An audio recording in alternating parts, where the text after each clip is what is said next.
What's the strategy? Just simply, what's the buying strategy? You're a buyer for a retailer, a market leading quality mid-brand, mid-market retailer. What's your strategy? Whether you are running OEM, so you provide the designs, or whether you are buying other people's design, the strategy is to expand your range. Buy what you can. Speed is of the essence, and to extend the offer of your brand within the language of that. So protecting the brand value, but it's purely about growth.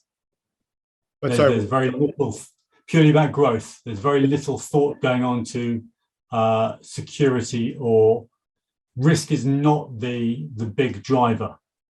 Well, let's talk about that.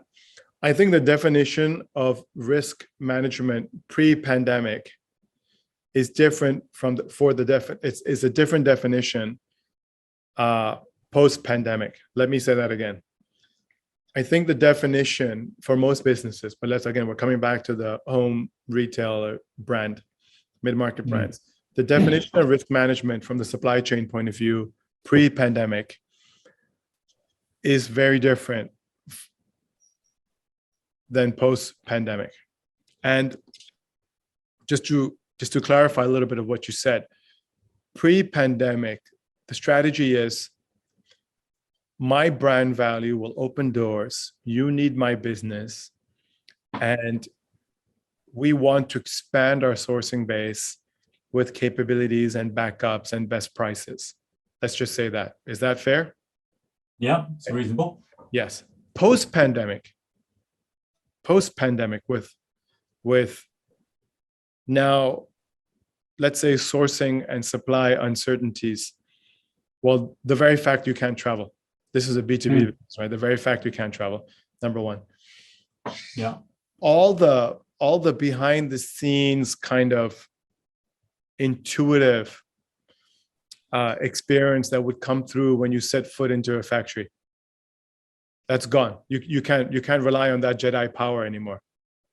Okay, that's gone. Correct. Right? It's gone out the window. Yeah. Unless that is spoon fed, unless that is up in front, unless that is highlighted,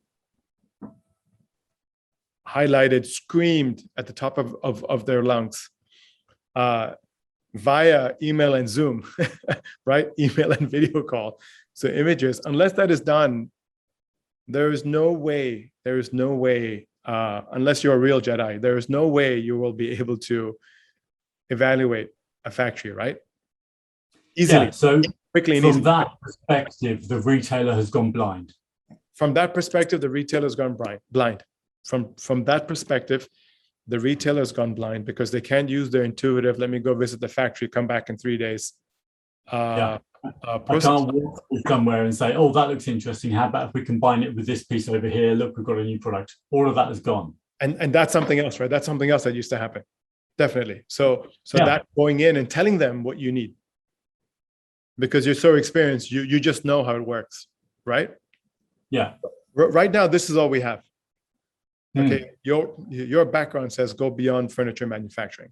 My background says your next best-selling furniture designs are here. It's all under the DeepGreen website. We get that. From the supply side, anybody listening from the supply side, your ability or inability to communicate your value and capabilities is what will determine your next 5 years' success. So that's your learning curve. It's a communication world now. Okay, it's an online communication world now. Yes. So come back to what's the advice for home brands? Okay, we know what they can't do. They cannot operate pre-pandemic. I'm going to fly out there and solve this, right? Cannot. Doesn't matter even. I mean, yeah, it's the key people can't travel, right? And make decisions, right? So what are the post-pandemic practices? So what this does is it forces a far higher level of communication from the buyer's side, because they now can't walk around and make decisions themselves. They have to communicate what they're looking for to the teams on the ground, wherever they might be, and they have to rely on their feedback to do that, which is also a skill change for the teams on the ground, depending on how things are set up. Because a lot of the time they are used as a pair of hands, not a pair of eyes necessarily.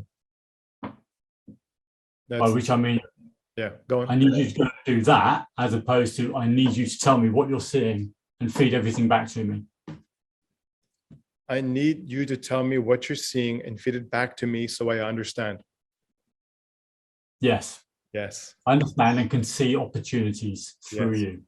So a big focus for DeepGreen, as it is for many other companies, has been how do we upgrade our communication so the clients don't spend any time interpreting and clarifying?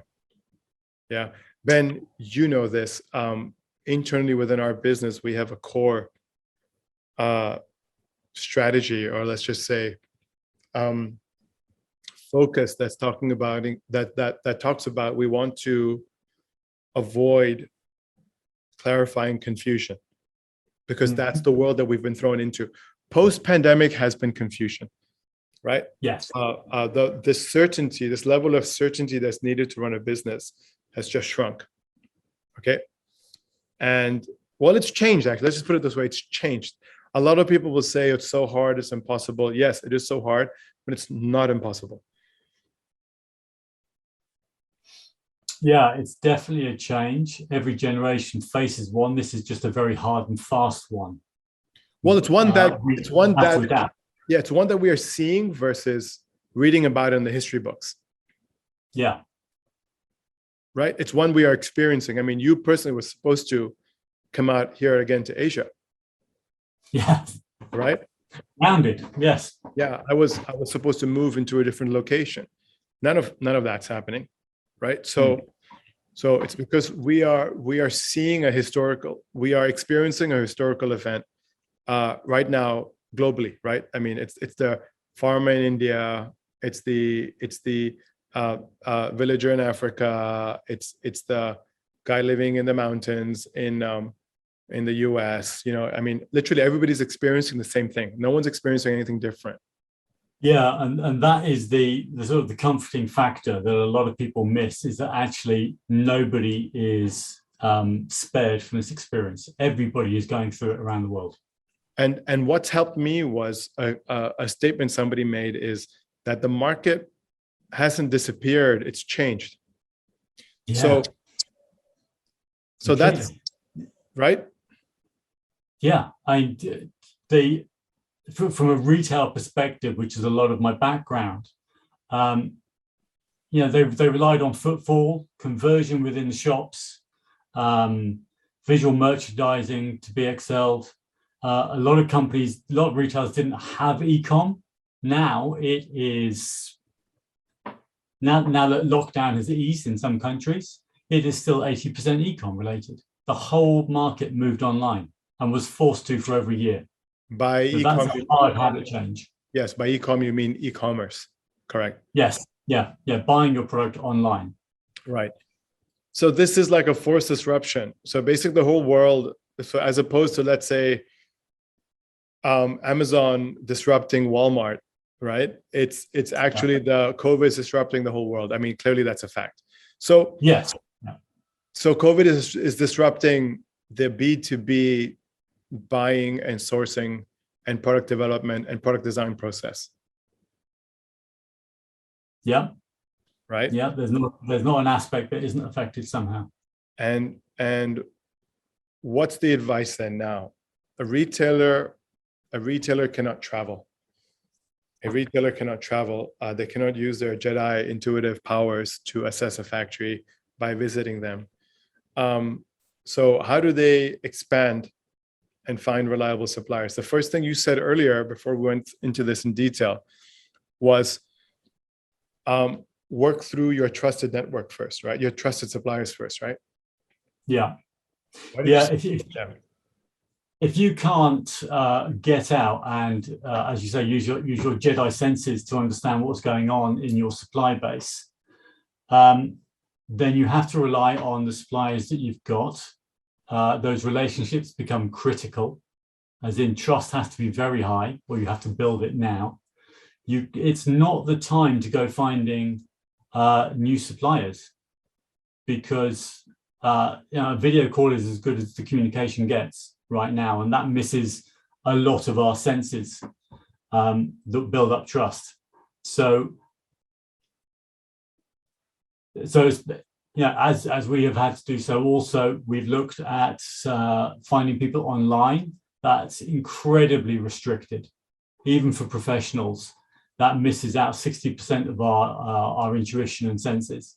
And those factories and or suppliers are dealing with a heightened level of communication. So getting around to answering your email, for example, as I discovered, is 70% not going to happen in the way that you need it to. So that's why I say work the supply route you've got and the relationships you've got and go deeper on them now, because there's a level of trust and understanding, and that is your safest route, because supply chain is mostly risk management in whatever sense you want to look at it. That's great. I mean, even for us, when we're looking at new suppliers, really, it's also, so again, to qualify that statement of experienced and trusted resources. Well, I'm going to use the word trusted resources. A good thing that's happening now is that there is a flight to quality, because at the initial level, while we're facing vessel delays, container delays, which are two separate things, COVID lockdowns, we really have to figure out where can we reduce uncertainty and increase certainty, which is to your point, from the people that you're working with to the factories that you're working with or deciding to work with. How are you able to reduce that uncertainty, increase that certainty? So we are looking for people with experience and suppliers with experience for us. I mean, for us, our experience has been working with our existing clients. We're able to grow with them. I guess by default that's happening because we know how to supply them. Mm-hmm. But we are, when we are working with suppliers, we're also, I mean, a question we're asking is who are you working with? I mean, that's a question we get asked a lot. Who are you working with, right? Yeah. And I see another concept that's coming to my head here is trade shows. They're not happening. No. Physically, they were. That was an annual rite of passage for retail. That's gone, which again cuts your site down a lot. And it's now all about what product your current supply base has that they can offer you, and new versions of that. And that was a significant part of certainly buyers' yearly schedules. Less so for developers, because it was more about seeing the trends, people who actually engage in product development. But for buyers, they've just lost like their left arm. Sorry, what was that again? So for buyers, they've just lost their left arm by not doing trade shows. Online trade shows are, I've looked at the concept. It doesn't work by the same way at all. Yeah, I mean it's similar. Yeah, I mean it's similar to our efforts, as you see behind my screen, our virtual showroom. It is helpful to an extent, definitely. Yeah. It is helpful, but nothing will replace actually seeing the product. But what I think it does drive is more focus, because our industry also had a lot of wasted efforts. I mean, a trade show is a lot of wasted effort as well.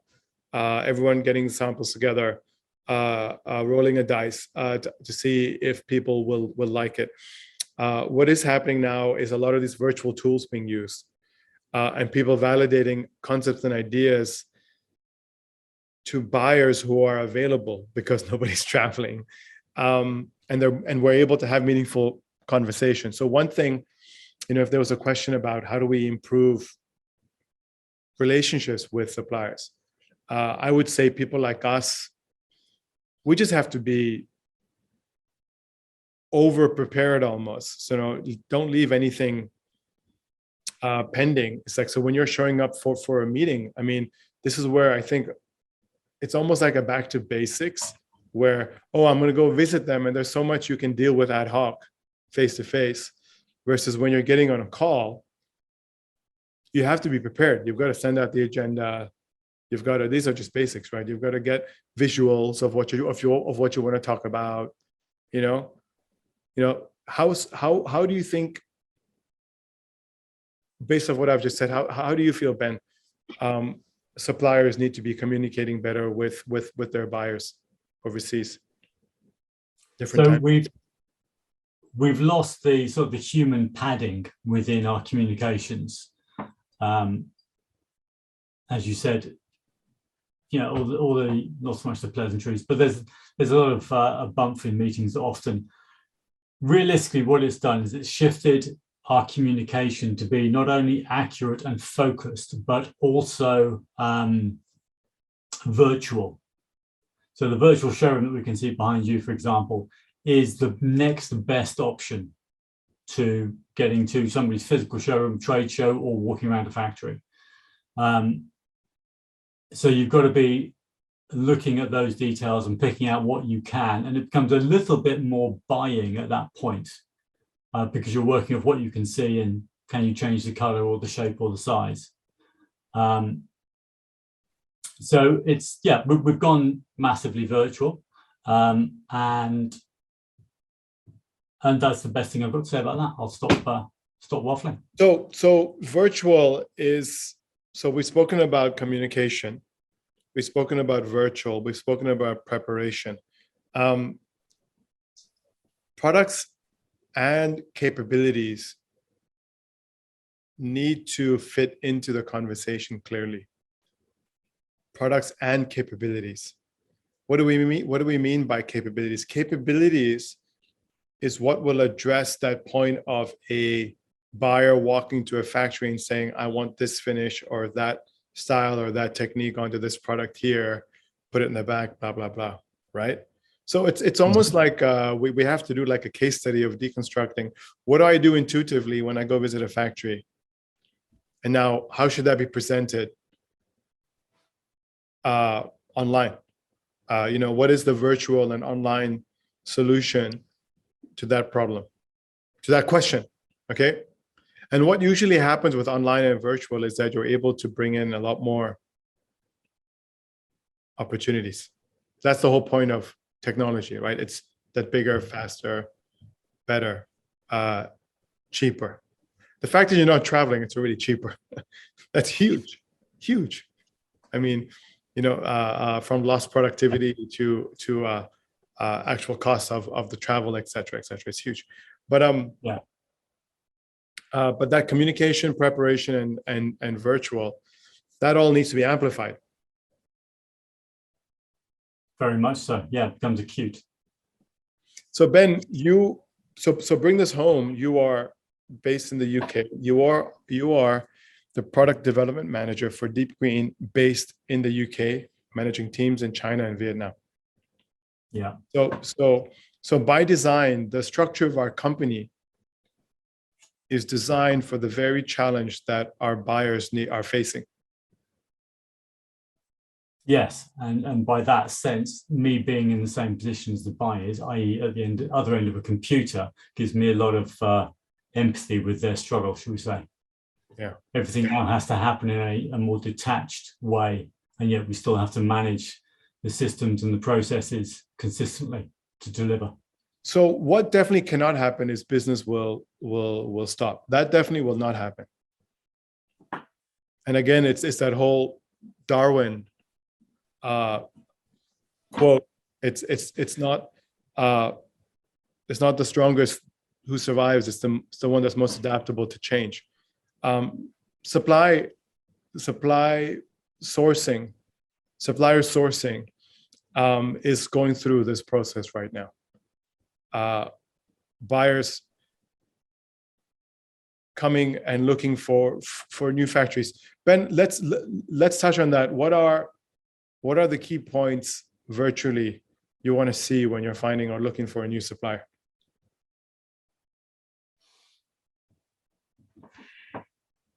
At this point, it is really about the breadth of their capability, as well as specifics about what they can achieve, techniques, finishes. From